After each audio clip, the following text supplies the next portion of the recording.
চিরসখা ধারাবাহিকের আগামী পর্ব আমরা দেখতে পাবো যে মিঠি কৃষাণুকে বলছে, তুমি আমার বিপরীতে অনেক কিছু করেছো, আমার পাশে থেকেছো, আর যাই হয়ে যাক আমি তোমার আবদার কোনোদিনও ভুলবো না।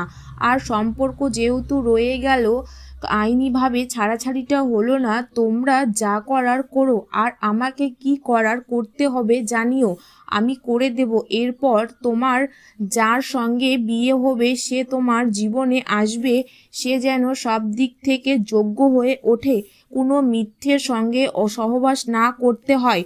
কৃষাণু ভালো থেকো। মিটির নতুন কাকু বলল, কাজটা কিন্তু খুব খারাপ করলেন, সেটা আজকে বুঝতে পারবেন না, কিন্তু একদিন বুঝবেন, তখন হাজার চেষ্টা করলেও আমার মেয়েকেও ফেরত পাবেন না। আমার মেয়েও আত্মসম্মানে আঘাত লেগেছে।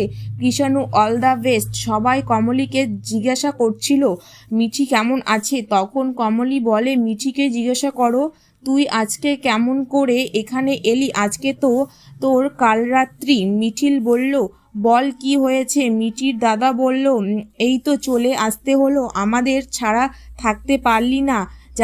আমি জানতাম। মিঠির দাদা বলল, মিঠিকে আগে বসতে দে, আজকে থাকবি তো, আজকে তো এমনিতেও কাল রাত্রি একসঙ্গে থাকতে পারবি না, কি বলিস। শুধু আজকে কেন দাদা ভাই, বরাবর এখানেই থাকবো, আজ থেকে তোদের এখানেই থাকবো। বর্ষা ও মামি খুব মনে মনে হাসছিল।